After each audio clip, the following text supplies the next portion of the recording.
the 1 year, you could say, anniversary of the passing away of a very dear devotee of ours from this area, His Grace Namacharya Prabhu. And so we had a program at our temple in Lenasia, and I think many of you were there, and it was just a wonderful program, it really was. And devotees spoke, and I thought some of the devotees spoke just wonderfully, like Yavat Prabhu, who I saw, he's around somewhere. Oh, there he is. He spoke so nicely. I just thought it was wonderful. And Dwarkadish Prabhu, and basically everyone. Yes, appreciating the association that they had had with this very, very nice devotee. Just really wonderful devotee. And pointing out different aspects of his nature, very wonderful aspects, like just as one example, that he was not envious, he was not offensive. And of course, you know what life is like in this material world. Sometimes people get a bit envious of other people. Even sometimes it may happen amongst devotees. It's not that common amongst devotees, but you know, these things do happen.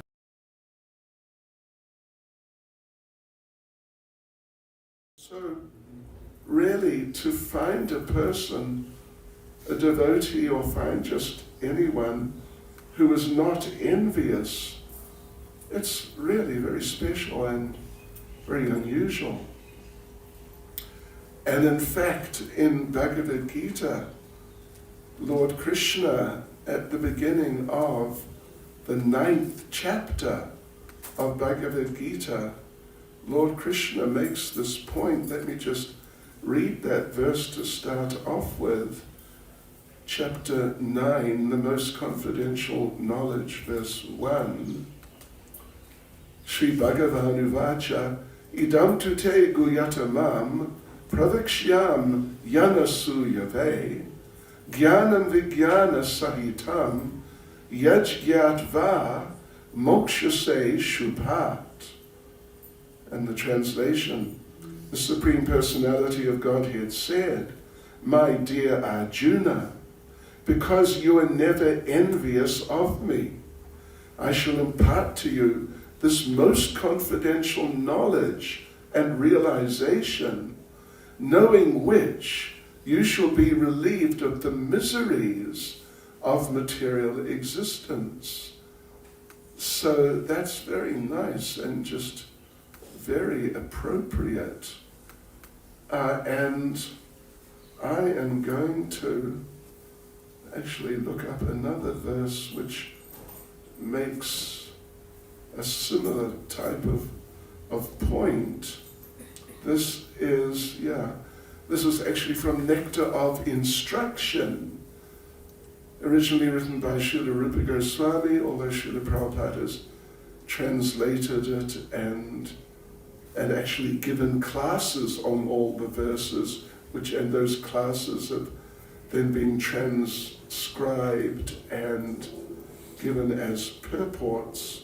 So there Rupa Goswami says in the verse, Krishneti yasya giritam manasadriyeta dikshasti chet pranatibis chabajantam isham shushrushaya bhajana vigyamananyam anya nindadi shunya hridam ipsita sangalabdya, which means one should mentally honor the devotee who chants the holy name of Lord Krishna, means, and not really more than that.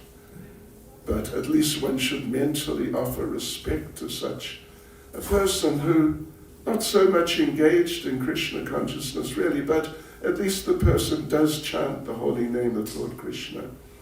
then one should offer humble obeisances to the devotee who has undergone spiritual initiation, diksha, and is engaged in worshipping the deity. And one should associate with and faithfully serve that pure devotee who is advanced in undeviated devotional service and whose heart is completely devoid of the propensity to criticize others. So you get the idea. These points are emphasized in different important places in our literatures, and they just are really important. And I think many of you here, some of you for sure, you knew Namacharya Prabhu even for many years because he was a long-standing devotee living in the Johannesburg area. And I assume you, those of you who did have association with him, you would remember that he was like that. He was not envious. He was not sort of happy to become critical of other devotees, or even just of other people, but particularly of other devotees. So unfortunately we lost his association a year ago yesterday. And talk about a coincidence or maybe Krishna's arrangement. It happened to be the birthday of his son, who is also a very nice devotee. Unfortunately, left us here in South Africa, and he moved to Australia. Anyway, that was his decision. What can you do? But yes, he is, he's great, he's wonderful. Following in the footsteps of his wonderful father, that's a fact. So anyway, in that light, with that in mind, I thought we could look at some verses and different thoughts expressed by different great devotees and by the Supreme Personality of Godhead himself also. And in this way try to cultivate a mood, or even say a greater mood, of appreciation of devotees and appreciation of devotees, and even, at least to some degree, appreciation of devotees as distinct from non-devotees, because, the poor old non-devotees, we give them a lot of stick actually when we talk about these things. But it is a fact that at least some of them, they really become very negative. And sometimes for no good reason, or even just no reason at all. So this distinction between devotees and non-devotees is an important one to really try to understand and appreciate, because there are distinctions, and particularly, of course, the more advanced the devotees become, the greater the distinctions are. And yes, and really sort of set those, particularly the more advanced devotees, apart from the non-devotees, and particularly from those, the more extreme non-devotees. Yes, so to appreciate devotees is very important. I mean, it's a very important qualification to have, for a devotee to have that sort of capacity, that capability to appreciate devotees. And, not that we just sort of have a field day of criticizing people who are not devotees, but there are some very important things to understand in regard to that sort of contrast. Yes. So let's do that. And this is going to be based on a seminar which I do from time to time, try to present, which is, we call Getting and Giving Good Association and Getting and Giving Bad Association. Yes. So today, of course, this is a seminar. It goes on. Thank you. It goes on over some number of days usually. We don't have time to sort of do it justice, the whole thing, but I'm going to focus on getting good association, first of all, and then at least touch on, to some degree, getting bad association. So there you go, devotees. This is what we're going to look at today. And we have, how much time do we have? Till 11 o'clock. Till 12 o'clock. That's a fair amount of time. So let us just first of all recite some prayers. Please repeat after me. Om Namo Bhagavate Vasudevaya. Om Namo Bhagavate Vasudevaya. Om Namo Bhagavate Vasudevaya. Om Namo Bhagavate Vasudevaya. Om Namo Bhagavate Vasudevaya. Om Namo Bhagavate Vasudevaya. Let us start by reading a verse from Bhagavad Gita. Very wonderful verse and important in this regard. It's chapter 10, verse 9. Machchita madgata prana bodhayanta parasparam katayantas chamam nityam tushyanti cha ramanti cha. And the translation, the thoughts, this is of course Lord Krishna speaking, the thoughts of my pure devotees dwell in me. Their lives are fully devoted to my service, and they derive great satisfaction and bliss from always enlightening one another and conversing about me. Should we move forward a little, particularly the ladies, because you never know, latecomers do tend to come through. Oh, anyway. Okay. Good work.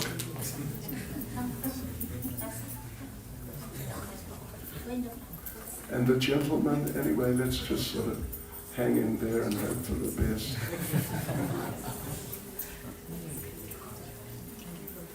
And sorry for the little interruption there. My fault, actually. And to make up for it, I'll read the verse again. I'll read the translation. The thoughts of my pure devotees dwell in me. Well, actually, I'll wait for everyone to settle down. Are you okay? Okay, yeah. If some come in late, you can just direct them around to the empty space there. How does that sound?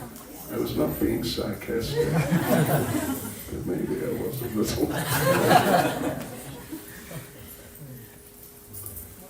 Yes, okay, so there we were again.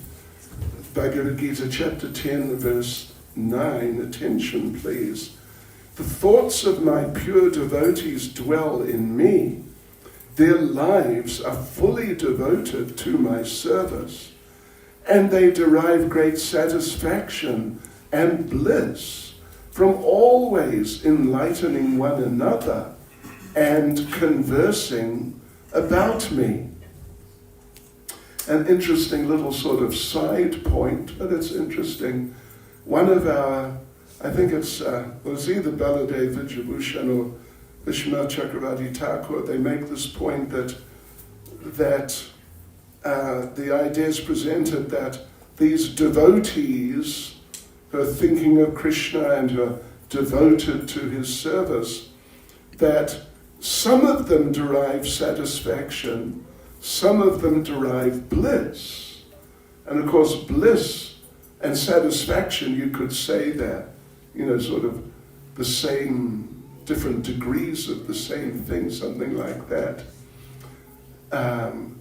So our Acharya says that those who develop satisfaction, they're more like the beginner type devotees, or if not beginner, but they're not so advanced, maybe intermediate or so.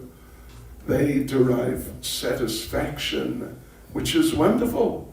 It's great to really become satisfied through Krishna consciousness. That's wonderful. But then to develop bliss, that's higher than just sort of regular satisfaction. So those are the very advanced devotees, that when they engage in these activities of discussing about Krishna and sharing understandings and experiences about Krishna, then they become just beyond just satisfied, but they just feel just ecstatic and wonderful, really wonderful. So right then, just a couple of initial points about association. Some of you would be aware that Srila Prabhupada made the point that association is, that Krishna consciousness is 90% association. And of course there are different types of association. When we chant or focus on the deity, then we're associating with Krishna. Yes, of course, particularly when we chant with other devotees, and in this way we're focused on Krishna with the other devotees, it really enhances the chanting. And it even enhances, like, when we see the deities, there's deities on the altar, yeah? Then, the devotees who sort of prepared the deities, dressed them and decorated them, the devotion they put into that, even though the deities are just wonderful, even literally with no clothes on at all, they're just wonderful. But still, when they're dressed and decorated by loving devotees, then those already beautiful deities, their beauty becomes so much enhanced. It's amazing. And I remember years ago, it was in the 70s, in fact, it was 75, maybe it was 76. I was with a small group of devotees, there were 4 of us, traveling around Ireland, distributing Srila Prabhupada's books. And we would stay sometimes overnight in a monastery, Catholic monastery, Cistercian monastery. They're vegetarian most of the time. And they had a guest house. They had a guest house, and there was one of the monks who would, manage the guest house. So we got to know him a bit because we would come and go as we're traveling around Ireland. He was very friendly, Brother Oliver. And once, I don't know, normally we wouldn't do it, I think, but once we showed him pictures, like quite big pictures. We had photographs of Radha London Ishvara, our Radha Krishna deities, in London, central London. And you never know when sort of certain types of Christians, if they see pictures of deities or see deities, you don't know really how they're going to react. It could be negative. But Brother Oliver, we showed him these pictures, and he was really taken aback. And in a very kind of sweet and gentle way, he said, "Oh," looking at Krishna, "oh, he's so beautiful." He said, "Do you worship him?" And we said, "Yes." And he sort of agreed, "Yes, that's very nice." Because they're dressed and worshipped and decorated and everything by devotees. And therefore even the beauty of the Lord is enhanced by the love of the devotees. So association then, associating with Prabhupada through his books, and like in Bhagavad Gita, Krishna's there, of course, and Bhagavatam, you get so many forms of the Lord and great devotees in Chaitanya Charitamrita. But it's all enhanced by the association of devotees. It's all enhanced by the association of devotees. So therefore, even though we associate with the Lord and the great devotees of the past in different ways, but it's all enhanced by our association with the devotees, like who are sitting right here today. And Namacharya Prabhu, he was like that. And one thing that really struck me, Yava Prabhu mentioned, it really did, that some if you don't mind me telling the story, some devotees had been sort of criticizing him and giving him a bit of a hard time. And he didn't really know what to do about it. He was becoming disturbed by it. So one day, if I remember correctly, you were massaging Namacharya Prabhu and you asked him, "What should I do? What could I do?" And he responded, now you may have to correct me, that you should love them. What exactly? He said just give love, don't forget. Just give love. Give love to them. I thought that was really nice. And that was kind of typical of Namacharya. And ideally, it should be typical of us. Well, it becomes typical of a devotee as the devotee progresses. That's a fact. So anyway, association, Prabhupada said, and it may be in a very broad sense, including associating with Krishna, but it's 90% of Krishna consciousness. And association with devotees as such is just one of the most basic principles of devotional service. And in Chaitanya Charitamrita, Madhya Lila chapter 22, it's part of Lord Chaitanya's instructions to Srila Sanatana Goswami, one of the 6 Goswamis and very, very great devotee. So Lord Chaitanya recited 64, a whole list of 64 principles of devotional service. And the last 5, Lord Chaitanya, actually having spoken the last 5, he goes on to stress and emphasize how extremely and especially important these last 5 are. And so they are Sadhu Sangha, Nama Kirtan, Bhagavat Shravan, Mathura Vas, Sri Murtir, Shradaya Sevan. So Sadhu Sangha, association of devotees, Nama Kirtan, chanting the holy names, Bhagavat Shravan, hearing Srimad Bhagavatam, or actually just hearing any of our transcendental literatures, particularly those which Prabhupada has specifically given us. And then Mathura Vas, to live in Mathura, or if not literally in Mathura, but to live in a sacred place, or in other words, to make your home a sacred place. Yeah. By having nice pictures around and, having transcendental sound in the air most of the time, or as much of the time as possible, etc. Yeah, so live in a holy place and worship the deity, which doesn't necessarily just mean that you must have deities at home and worship them, but here we are, we're looking at the deities, and that's part of worshipping the deities.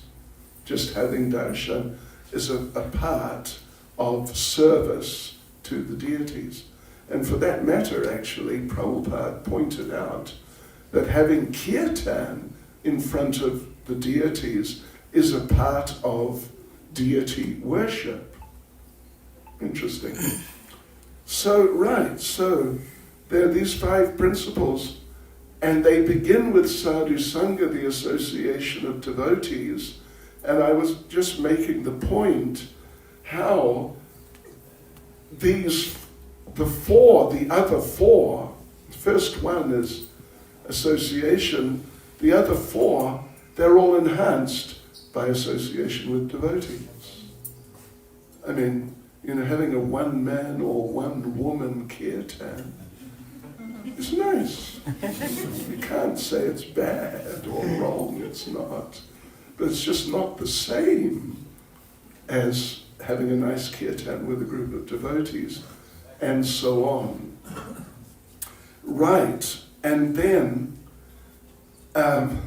there's a very interesting statement referred to in Nectar of Devotion by Srila Prabhupada about the effects of association. And it's quoting from, what's it called anyway, one of Bhakti something or other, but one of the books by one of our acharyas. Tarini, Haribol, are you there? Anyway, granddaughter of Nanacharya Prabhu. So I can't remember the name, but it's one of our great acharyas. And there, it's like a quotation from somewhere that devotees are like crystals, or even people are like crystals. And crystal, I don't know if these are crystal or glass, but if they're crystal, crystal is like high-level glass, you can say. And if you put a piece of crystal up against a light, it refracts the light. The light passes through. And oftentimes it picks up some colors from the crystal. Yeah. Yes, which otherwise the light was not displaying, but the crystal sort of enhanced the light.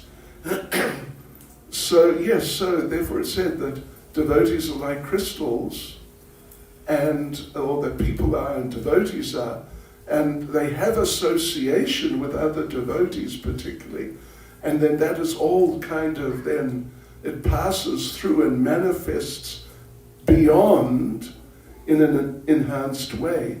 Do you get the idea? Yeah. That sort of idea.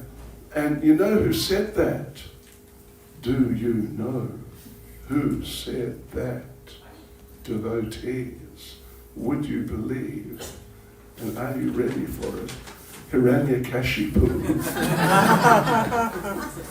who was afraid of Prahlad having association with devotees and getting, by Hiranyakashipu's standards, getting sort of mixed up and confused about life. Yeah, that's a fact. That's there in Nectar of Devotion. And another very basic point is that the association of devotees is so valuable and just so nice and just so wonderful that even the Supreme Personality of Godhead wants it and really hankers for it and really tries to get it. And in that regard, we quote 2 verses. I mean, there's plenty, but we quote a couple of verses from Bhagavatam, 9th canto, chapter 4, the story of Ambarish Maharaj and Devasa Muni. Verse 63, Sri Bhagavan Uvacha, Aham Bhakta Paradino, Hyasvatantra Ivadvija, Sadhu Biagrasta Hridayo, Bhaktair Bhakta Jana Priya. The Supreme Personality of Godhead said to the Brahmin, this is the Lord speaking to Devasa Muni, who had become offensive towards Maharaj Ambarish, who was a very wonderful devotee. So the Lord is trying to impress upon Devasa Muni that devotees are just so special and wonderful that even I revere the devotees greatly. So he says, I'm completely under the control of my devotees. Indeed, I'm not at all independent. Because my devotees are completely devoid of material desires, I sit only within the cause of their hearts. What to speak of my devotee? Even those who are devotees of my devotee are very dear to me. And there's a little subtlety about just the very last bit of the verse there. That what to speak of the devotee, of Krishna's devotees being dear to Krishna, even those who are devotees of his devotee are very dear to him. So, if they're devotees of a devotee, the thing is, the Lord is making a distinction between them and those who are, his devotees. This is another category. It's distinguishing between the two categories. Those who are devotees of his devotees, if they were just his devotees, why mention them? They'd already be mentioned as the devotees who are very dear to him.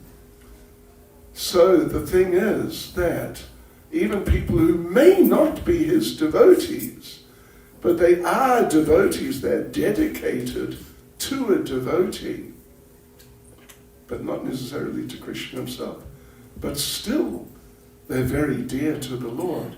Very interesting point.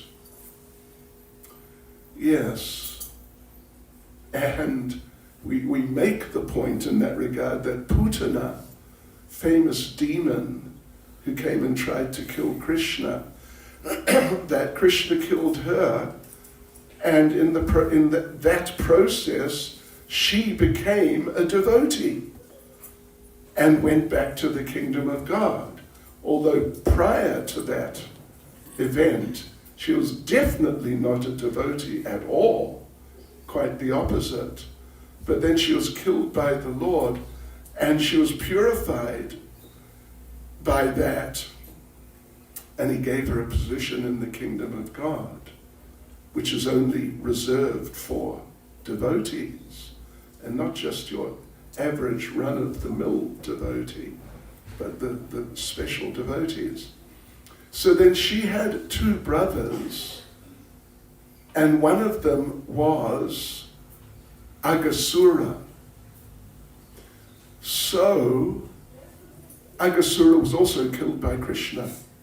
And he went to Vaikuntha, which is not quite the same as Krishna Goloka Vrindavan, but it's a lot better than Johannesburg. And the thing was that Aghasura was not a devotee at all. at least Putana had an attraction to Krishna as a little child. She was a woman, and ladies, generally speaking, have greater attraction to children than men do. Don't mind me saying that, gentlemen, but I think that's just a pretty clear fact. Yes. So she hated Krishna, but in a certain respect, she had a little attraction. Yeah. Like a motherly attraction. Now, Aghasura did not have any attraction. He just hated Krishna. So therefore he could arguably be referred to as a pure demon. If you get the idea. He's just a demon. There's just nothing else in him at all other than being a demon. But he went to Vaikuntha, and how was that? Good question. Because he had no qualification. At least she had a sort of a spark of qualification. So how did that happen? Because he was her brother. And she had some affection for her brother. And so he was like a devotee of his sister, so to speak. He was very attached to his sister. And in fact, he wanted to kill Krishna because Krishna killed his sister. He wanted revenge. Yeah, Aghasura. Agha means sinful, and Asura means demon. Imagine having a name like that. You go up to people and introduce yourself. Yes, hello. What's your name? Well, my name is Sinful Demon. That was actually his name. So then there's another verse 64.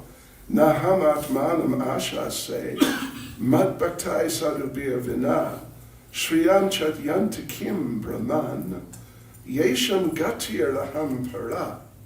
O best of the Brahmins, without saintly persons, for whom I am the only destination, I do not desire to enjoy my transcendental bliss and my supreme opulences. In other words, I'm not really interested in where I live, like Vaikuntha, which is the world of opulence beyond our wildest abilities to imagine. Doesn't care, doesn't want to stay there. No devotees, gone. He'll go. Yeah.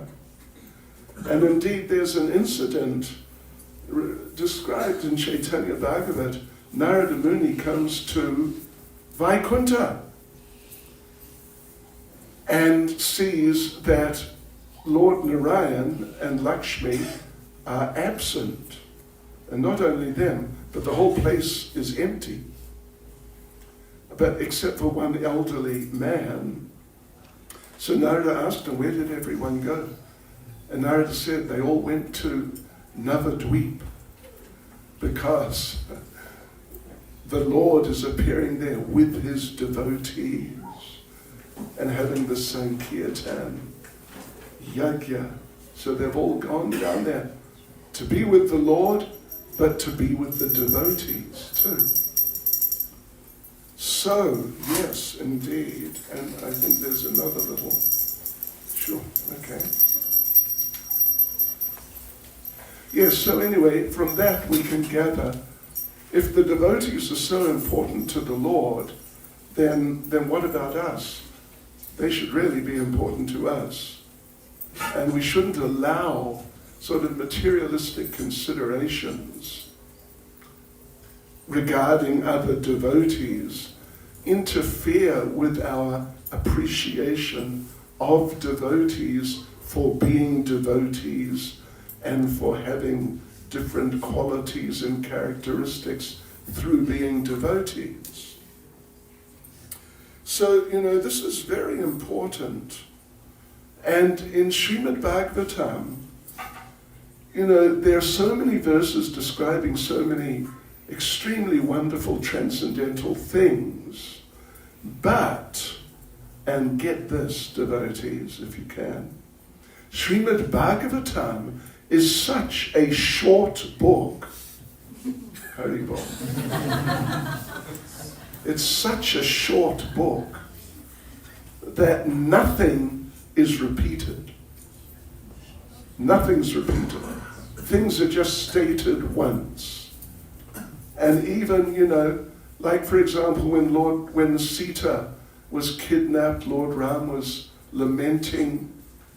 In the Bhagavatam, it's described in one verse.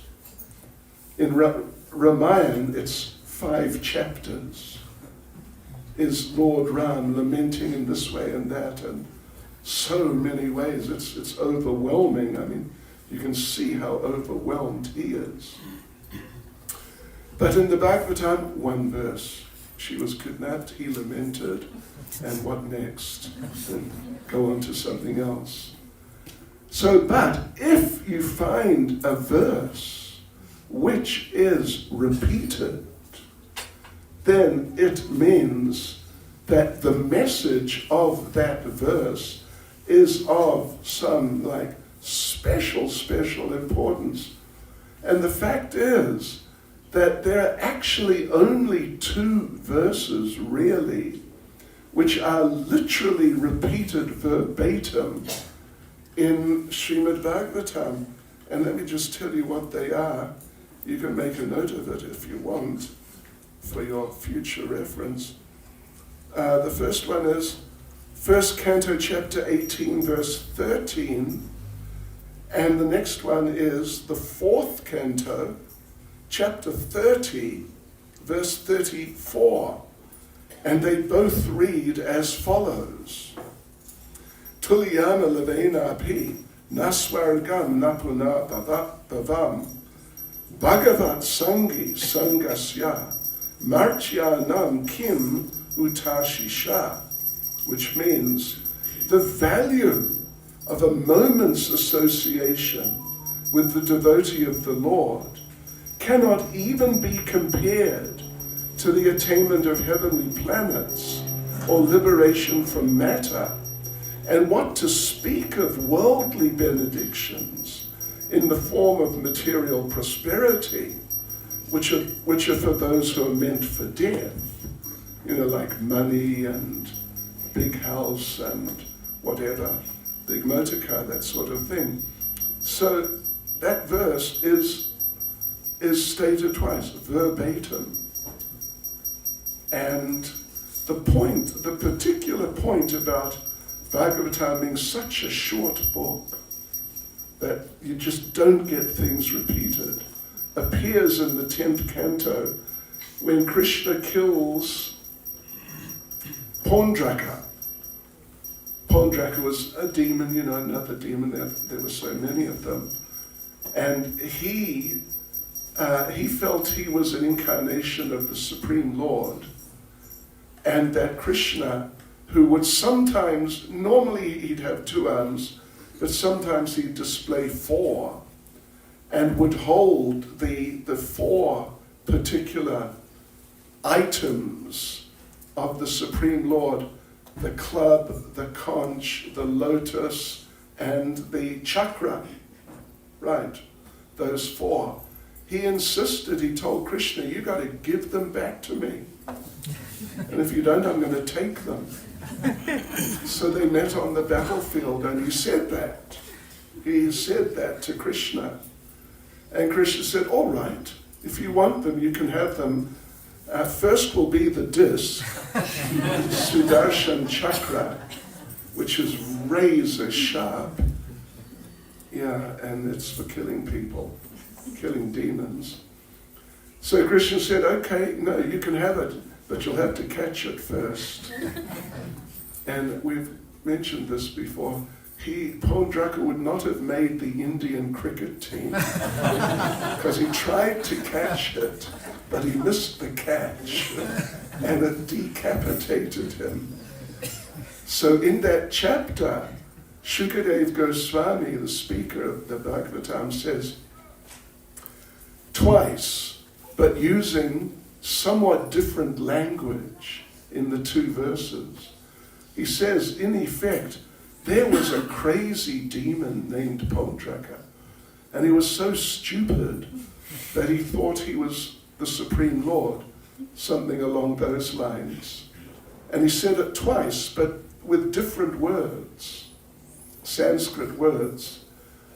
But I think it's Vishwanath Chakravarti Thakur makes the point that, look, see, this verse was repeated because Shukadeva Goswami was so amazed. How could someone be so stupid? He was just like completely astonished. So he repeated himself. But otherwise, you just don't find that sort of thing happening. I mean, there are plenty of demons, and there are people who say, yes, he was a demon, he was no good, but they just say it once. So anyway, those two verses I just referred to about the value of a moment's association with the devotee of the Lord. They're special because they're repeated literally verbatim. So now, the day is young. The morning is young. You okay, Tarini? Oh, sorry, I don't want to frighten you. Okay, you can look at me. I can't bite from the stage. It's all right. It's all right. So anyway, association with devotees is so important. Now, how are we going to do it? Well, there is sort of like a classic verse in that regard, and it's 4th Canto, Chapter 8, verse 34. Narada Muni speaking to Dhruva Maharaj. Gunadikan mudam lipsed anukrosham gunadamat maitrim samanad anvich chain natapayar abhibhuyate. Every man should act like this, and I think every woman too. When he meets a person more qualified than himself, he should be very pleased. When he meets someone less qualified than himself, he should be compassionate toward him.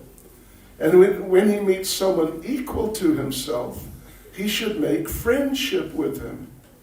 In this way, and listen to this, in this way, if you do like this, one is never affected by the threefold miseries of this material world. Did you get that? That is quite a statement. Because, these difficulties of the material world, boy, they are just so all-pervading and difficult. But to become free from them, that's a big thing. And that's what Narada Muni is saying. Let me read Prabhupada's purport here. Generally, when we find someone more qualified than ourselves, we become envious of him. When we find someone less qualified, we deride him. And when we find someone equal, we become very proud of our activities. These are the causes of all material tribulations. Wrong interactions with other people, particularly in these three categories. Yes, right. So, the great sage Narada therefore advised that a devotee should act perfectly. Instead of being envious of a more qualified man, he should be jolly to receive him. Instead of being oppressive to a less qualified man, one should be compassionate toward him, just to raise him to the proper standard. And when one meets an equal, instead of being proud of one's own activities before him, one should treat him as a friend. One should also have compassion for the people in general who are suffering due to forgetfulness of Krishna. These important functions will make one happy within this material world. There's some food for thought for you. Think about these things. So I've got to go on to, sort of problematic situations. But before I do, I just want to mention a couple of examples from Scripture of people who were in their situation, which may not have been so great, or they may have even been in sort of troubled situations, but they got good association, and that it really transformed them. First one, at least in this list I've got here, Narada Muni as a child. If you remember the story, Narada Muni was the son of like a servant girl type of person.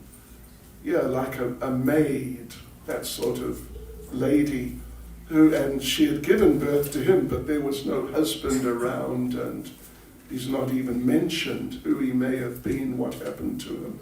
It was just her and little Narada.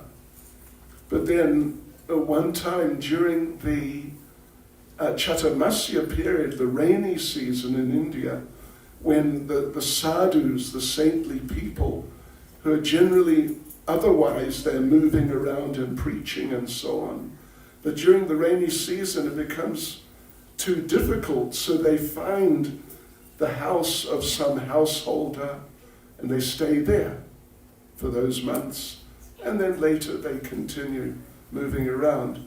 So some sadhus, great saintly devotees, in fact they're described as Bhakti Vedantas, means they're really very advanced devotees. They came and stayed with Narada and his mother, and Narada, 5-year-old child, he served them and looked after them and like that, and they really appreciated it. And they would let him sit there when they would discuss Krishna consciousness and in so many ways. And he would serve them prasadam and clean and so on and so forth. And they really appreciated that, and they blessed him. The specific blessing they gave, there was just a general sort of atmosphere of positiveness and niceness and care and so on. But specifically, there was an incident when Narada, 5 years old, asked, "May I eat some of your food remnants?" And they agreed, and he did. And, that was a very important part of the picture, which led to him becoming Narada Muni, and not just some little child. Yeah. So he got greatly benefited. He was not really a devotee as such up to that point, but then he became the great, great devotee Narada Muni. Then, the story of Haridas Thakur and the prostitute, quite a story that. He would just chant and chant all day, approximately 192 rounds a day. If you're battling to finish 16 and failing sometimes, have a go at 192 and see what happens. But that's what he was doing. And you know what, I spoke with, had a little conversation with Satchinandan Swami some years ago, and it was Kartik, he was observing that vow, 300,000 names a day, which works out to at least 180 or something. And he told me, I'm doing it. This was like 3 weeks into Kartik. There's only another week to go. He said, yeah, I'm managing it, but I can see, the only way you could just do it as your program in life. I mean, you'd have to be on such an elevated level because there's literally no time to do anything else at all. And then you know what he said? He said, sorry, I'm going to have to continue chanting. Seriously. So Haridas Thakur, he's from a Muslim family, and certain Hindus, sort of very fussy Hindus, didn't appreciate at all that he was, such a serious devotee and had become actually quite famous as a great devotee through chanting. They didn't appreciate it, and they thought, no, it's just some sort of, he's a fake. He's sort of putting it on somehow. So this one, Ramachandra Khan, he sent a prostitute to corrupt Haridas Thakur. So she came along and she was sort of, exhibiting herself in different ways and trying to attract him. But Haridas Thakur, I mean, gentlemen, if any such lady tries to tempt you, don't do what he said. She said, I would like to enjoy with you. And he did not say, get out of here, you prostitute. He said, oh, that sounds nice, but I have to finish my rounds. And he chanted into the night, till she just fell asleep where she was sitting. And, wow, opening and closing. Good exercise. So she woke up the next morning sometime, and he was still chanting. And she said, have you not finished your rounds yet? And he said, yeah, that was yesterday's rounds. This is now today's rounds. And she was just sitting there listening. And, for less than 24 hours, and she became purified. And she became a great devotee on the spot. And Haridas Thakur, maybe the next day, he had a little ashram there, a little hut or something. He left and he handed it over to her. And she stayed there. And she was just chanting. Yeah. So anyway, interesting story. Then, there are plenty of other stories. Mrigarhi the hunter with Narada Muni. Valmiki with Narada Muni. Narada Muni figures quite often in these types of situations where people who are really not doing well at all, but they become transformed into great devotees. So, let me just say a few words. We don't want to anger the authority.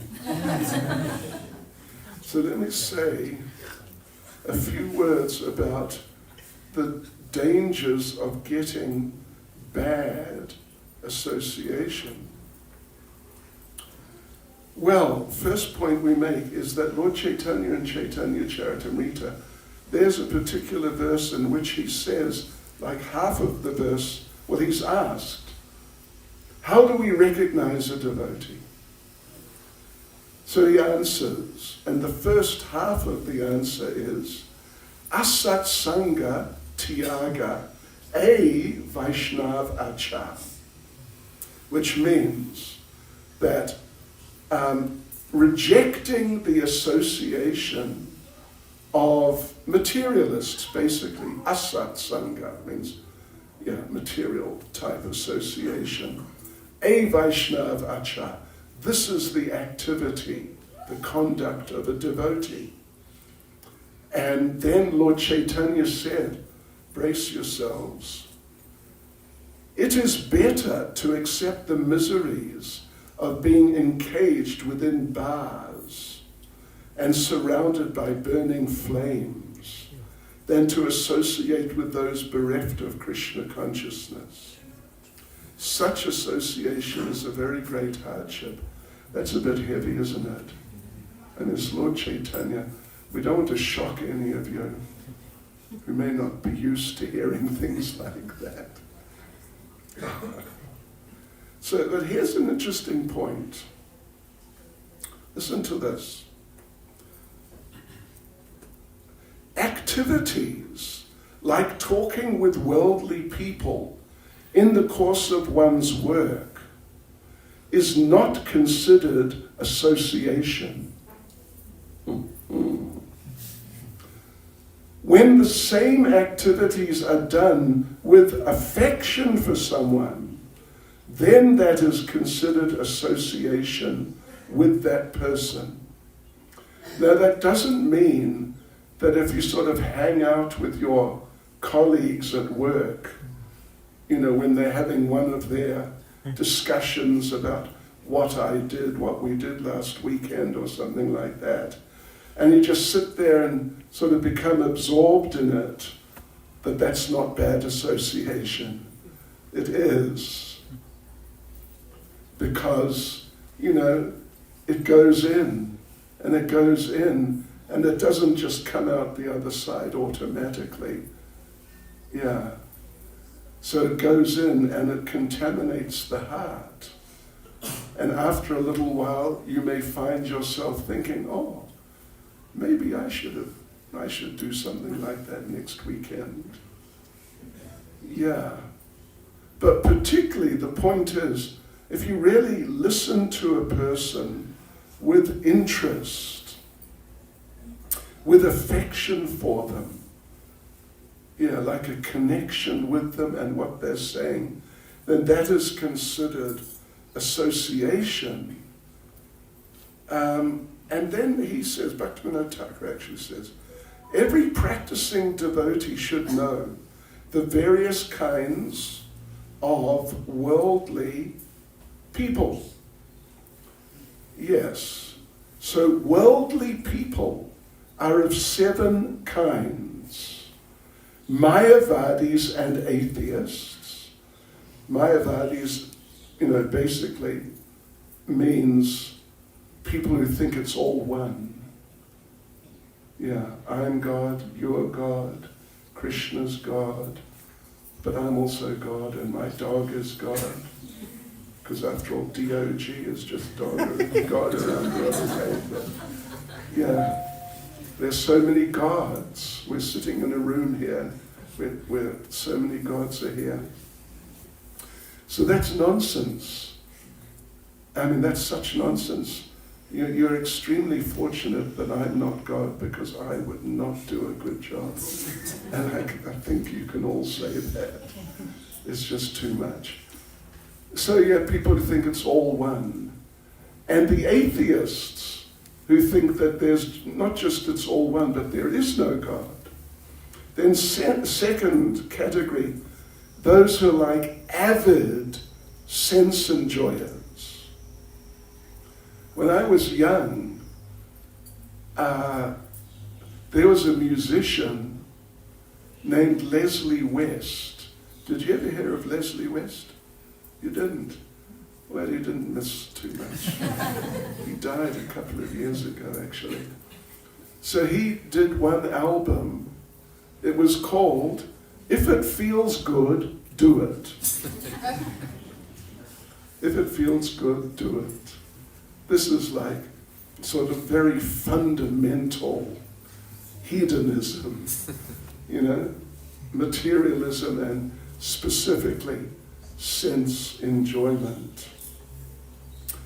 Then those who are, sense enjoyers, avid sense enjoyers, like real enthusiasts, then those who are fond of such people, then the opposite sex, then those who, not just the opposite sex, but they like kind of flirting around and playing around with the opposite sex. Then those who are hypocritically devout. yeah, they put on a front of being very pious or religious. But yeah, it's just a front. And then the fools, the badly behaved fools. So we should avoid them because they're bad association. And if we really get kind of caught up with them or develop connections with them, then there's a likelihood or possibility of ourselves getting deviated, because you know what they say, old habits die hard. And we're all coming from some sort of materialistic background, some more pious than others, but it's basically just different versions of materialism. And then Prabhupada makes the point in Nectar of Devotion, he talks of two types of people we should avoid. Interesting. First one is just the gross enjoyers, those who are just into enjoying life and that's it. And then second category, devotees who are attached to sense enjoyment. Yes. We had, I remember, when I first joined the temple in London, back many years ago, 1973, we had there was a group of us, like 6, the new boys. We'd all joined the temple in about the last 3 months or so. But one of them, he fancied himself to be a bit of a preacher. But the problem was, he was highly selective about who he would preach to. And he would only preach to members of the opposite sex. And only ones who looked nice. Sort of same age group, and you get the idea. And so we told him, or actually we didn't tell him, but some older devotees told him, listen, it's better if the ladies speak to the guests, the lady guests, and the male devotees can preach to the male visitors and guests. So, you should do that. And he got very sort of, uppity about it. And he said, Prabhu, I am preaching Krishna consciousness. In other words, get out, please. And he didn't last long, I'm afraid to say. I don't know if he ran off with one of them. Wouldn't be surprised. So, let me conclude. Okay, let me conclude by giving a couple of examples, again, of people. One very prominent example, and it's a very interesting case, but is certainly an example of this, that he was, sort of nicely situated, but he got bad association and just sort of his spirituality collapsed, is a Jamil. Yes, a Jamil, if you know the story of a Jamil. He was born in a nice devotee Brahmin family, priestly family, and he was brought up like that, and he was even married to a very nice young Brahmin lady. But then one day he got some association with like a really low-class man and his prostitute girlfriend. And it all went downhill from that point. So he became like that degraded man. Yeah. And he in fact married the exact same, the prostitute herself. Yeah. Then how about Bharat Maharaj? That is which canto? 6th, 5th, 5th canto. Bharat Maharaj, he was a devotee. He was a king. And, for that matter, they have named, the planet, although now it's just the country, India, was named after him because he was a very great devotee. Bharat.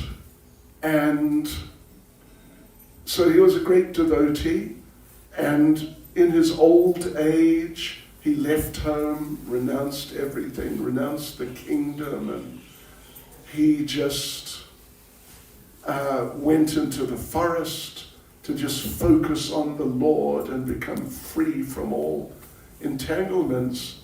But he made a mistake.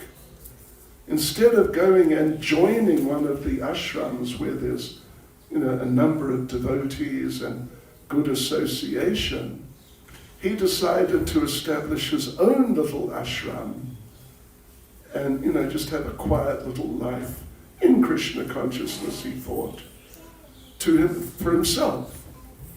But the problem was that there was still like some residual material attractions. And so, as I imagine so many of you know, he became attached to a deer, to a baby deer. And so attached and like affectionately involved with that baby deer in his next life, he took the body of a deer. But still, because he had been a great devotee, you could say a great devotee, not like on the highest level, but, a high level, he could remember what had happened to him. Therefore, as a deer, he went and lived by an ashram, and got prasadam every day. And so in his next life, he was born as a devotee. How about, let's see, here's a good one, this is the last one. Bhishma Dev. Bhishma, a very famous person from Mahabharata. He looked after the Pandava brothers for years, all their childhood years. He protected them. But when the time came for the battle of Kurukshetra, he took the other side against the Pandavas. And there were different reasons, but one was, and please hear me well, devotees, one of the main reasons was that, this Duryodhana, who was the leader of the bad guys, who he then Bhishma fought under, Duryodhana was also a cook, even though he was sort of effectively the king, but he would cook himself sometimes. Because you know what they say, don't you?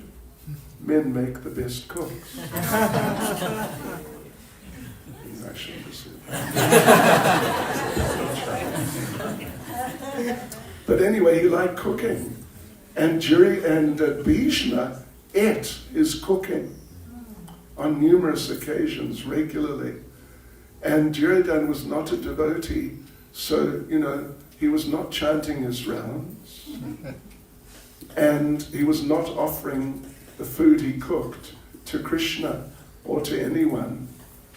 It was just, here, take a plate and go for it. So Bhishma ate that regularly. And that was one reason why his mind became corrupted. Because you know what they say, you are what you eat. So if you eat, particularly like in his case, regularly, if you eat food cooked by like staunch non-devotees regularly, it will corrupt your thinking processes. So remember that. I remember when we joined the temple in London, then we only ate prasadam which had been offered to the deities, Radha and Krishna and Gauratai, and that food was only cooked only by second initiated devotees. And of course, seeing it's offered to the deities only using ghee, no oil, or as they say in Chatsworth, oil. Itam on the head with some oil. Too good oil. Don't mind me. I'm half half Chatsworth. Okay, so yeah, that's what happened to Bhishma. Yeah, he fought against Krishna directly. Sure. From the position he was in to that, it's a real serious problem. And there are many other examples. There are just many other examples. Yes. So there you go, everyone. Hare Krishna. We have got a few questions here. Can you take this? We will answer them quickly because we don't want you to be late for prasadam. Prasadam takes precedence. When will we be doing another seminar on getting good or bad associations? Well, we did almost half of it now. But speak to the boss. There he is. Sometime, yeah. When Prabhupada is in this planet, oh, I see. When Prabhupada was present, did devotees give 90%, sounds like, householders who are living outside. I'm not quite sure. Did they give 90% of their time, 90% of their money and thoughts towards ISKCON? Yeah. But now most of us are giving, instead of 90%, just giving 10%. Well, at least 10% is better than nothing. Prabhupada, he did on a few occasions, say it's good if householders, married people who are living, and working external to the temples, if they can give 50% of their money. But, the basic idea is do your best and, avoid extravagance. You need a place to live. Don't try to live under a tree, even if it's a nice-looking tree. Yeah, get a place. You need a car. Of course you need a car, generally. You don't need a Rolls Royce or even a Mercedes-Benz, maybe one of the cheap Mercedes-Benz. But, yeah, avoid extravagance and be generous. One devotee who I knew, he was from South America, and he came to England when I was there, and when Prabhupada was visiting one time, and it was funny, devotee, he'd been like a very prominent brahmachari, like real, prominent brahmachari, and he was very loud about how he was a brahmachari. But then he decided that he needed to get married. So what he did when he came over to England, his kurta, his shirt, his kurta was orange, his dhoti was white. And he asked Prabhupada, I'm going to become a married man, a householder, which he did, not long after. I'm going to become a householder. What are the duties of a householder? He asked Prabhupada this just like the first day he had arrived. And Prabhupada said, householder means must be generous, don't be miserly. And that was it. And that devotee thought that, maybe Prabhupada was busy. I wanted to get a more detailed sort of explanation. So maybe a week later, he got the opportunity to ask Prabhupada again. And he asked him the same question, because he just didn't feel that was sort of an adequate answer for him. So he asked Prabhupada, same question, what are the duties of a householder? And Prabhupada said, be generous, don't be miserly.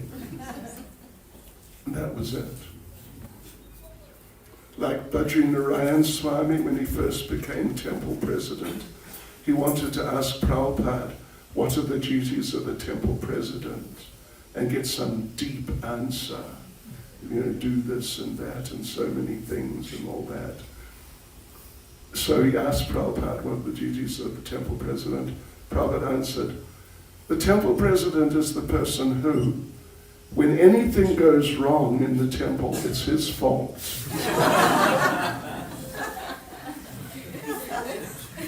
So I want to go back to Godhead.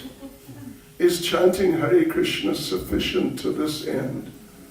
Well, you're a member of the club then. We do all want to go back to Godhead, it's a fact. So yeah, chanting Hare Krishna can be sufficient if you're able to do it all the time. If you're not able to do it all the time, if your mind, gets distracted sometimes, then Prabhupada said, one thing Prabhupada said is that, if you're tired, you've been chanting for some time, you need to do something else, take some prasadam. And now you're taking prasadam, what are you going to do now? Well, do some service. Now you've done some service, what will you do now? Well, get together with some devotees, have kirtan. And after a while, like this, it's a whole way of life. And if you're capable of chanting, say, 18 hours a day or whatever, like the full day, like working day, if you can actually do it attentively, then that's okay. But most people can't, because the mind is the mind. And the mind's sort of like another person. Yeah, there's another person living in your head, and his name is the mind. And he's full of bright ideas about, hey, why don't we do this or that or something? So we got to keep the mind engaged. And of course we got to chant at least 16 rounds, that's if you're trying to take things very seriously. But then once you've done that, you can do more, but generally Prabhupada advocated, then do some service, keep busy, keep engaged.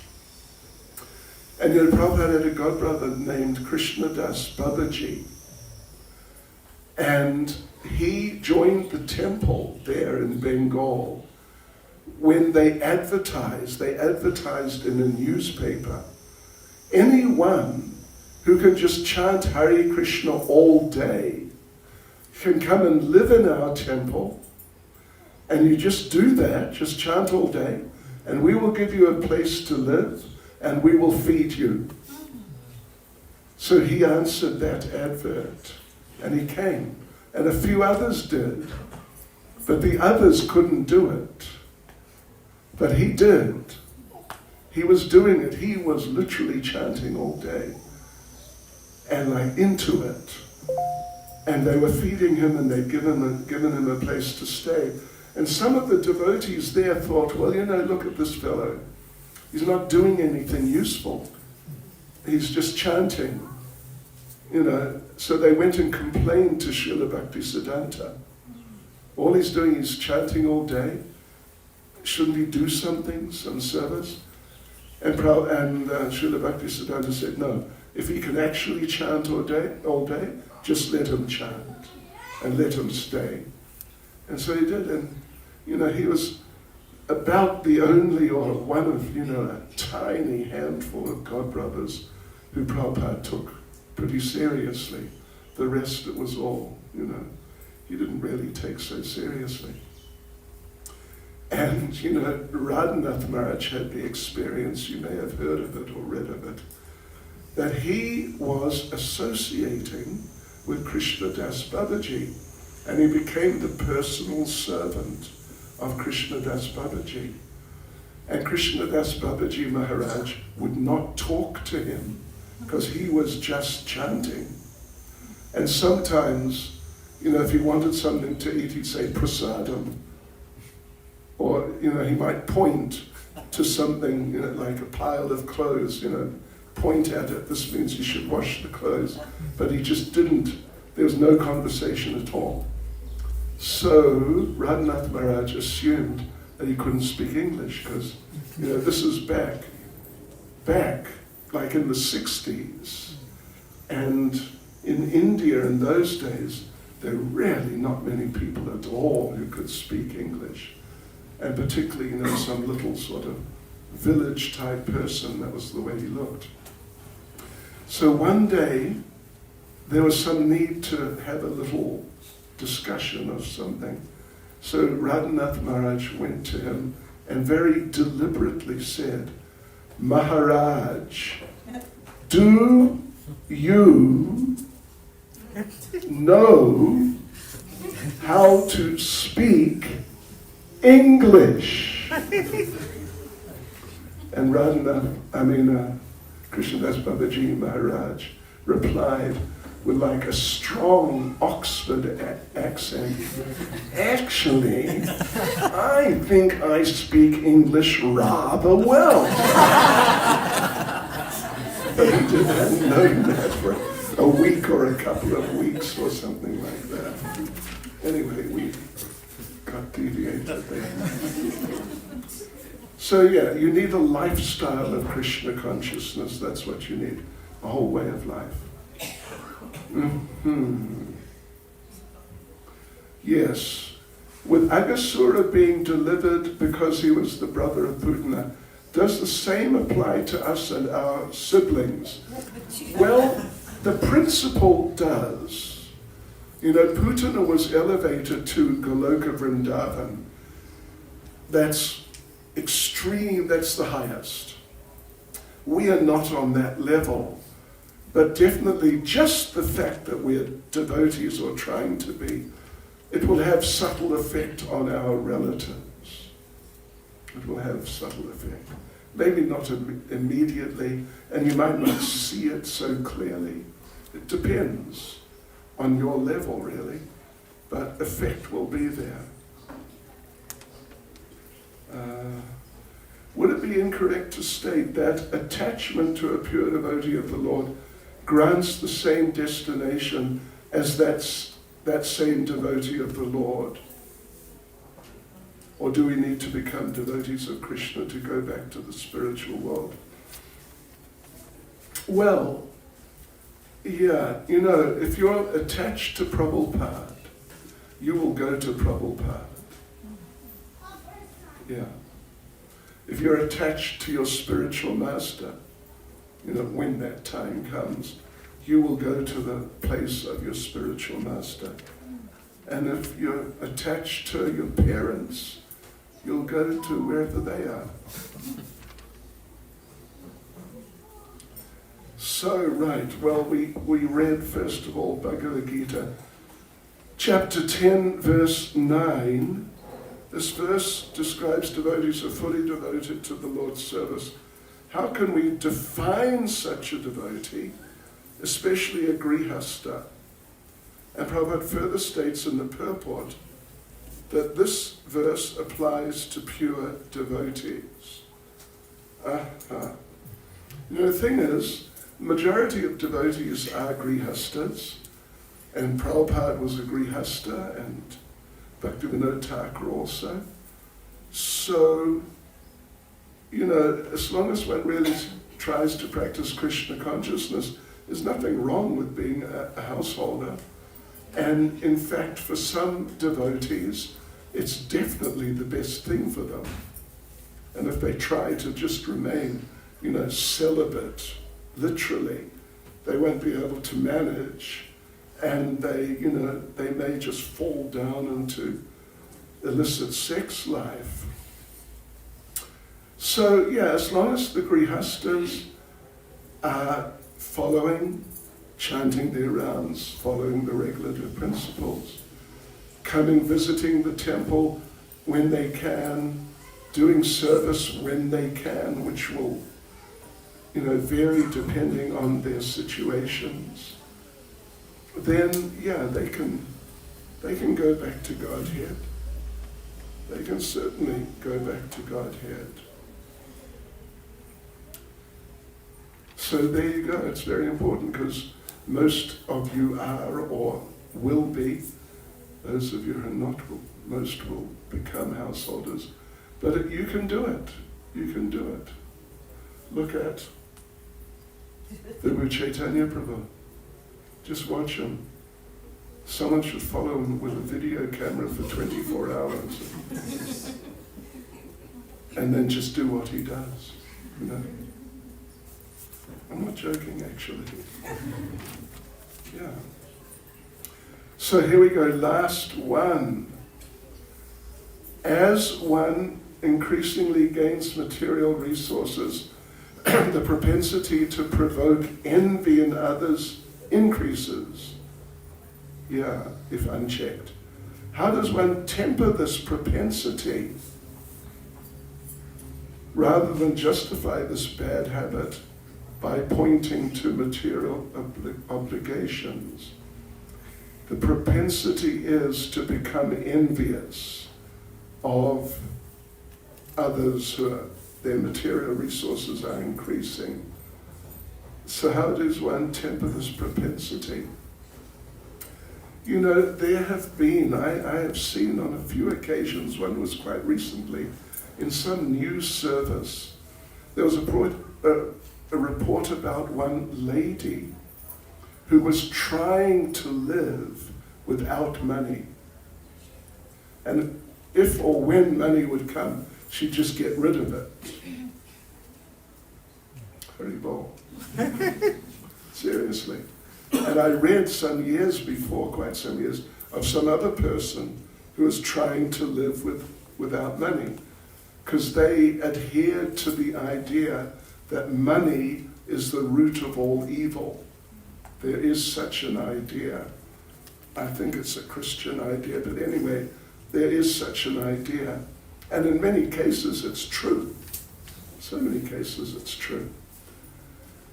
So how do you stop yourself becoming envious of, say, another devotee who is becoming, getting material resources more and more? Well, you know what Prabhupada said, simple living and high thinking. So if, you're maintaining your family as a householder and trying to provide nicely, but somehow you can't get off sort of a more basic material level of supplying, just a simple dwelling, simple motor car, and, like that, despite, if you've been making efforts to try and increase the facility, you should really try and take it as Krishna's mercy. Krishna is protecting you from becoming rich. Yeah. And take it that Krishna's giving you the opportunity to live a simple life with simple living and high thinking, which Prabhupada said, and don't get concerned. Don't get concerned if your living situation is, on the simple side. Yeah, and if somehow you do come into some money, like Ambarish Prabhu, I'm sure you've heard of him, from the Ford family. He has given, actually I don't know exactly, he initially pledged to give $20 million to the construction of the temple in Mayapur. But then he gave more, because the needs increased. So how much has he given, we don't know. But it may well be $40 million, not our funny money.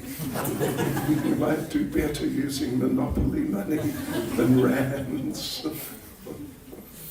Yes. Talk about a banana republic. Of course, bananas are nice. But you can't eat money. Yeah, so try and take it like that. Try and be Krishna conscious about it. And not get into, that look, his wife has a new silk sari. Oh, gosh. And my wife just has cotton or polyester.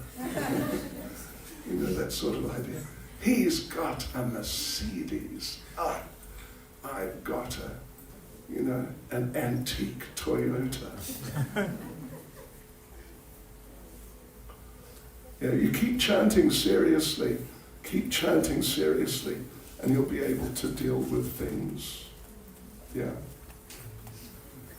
Hare Krishna. Srila Prabhupada ki. Sorry to go on for so long. His Holiness Bhakti Chaitanya Swami Maharaj ki. His Bhakti Chaitanya Swami Maharaj ki.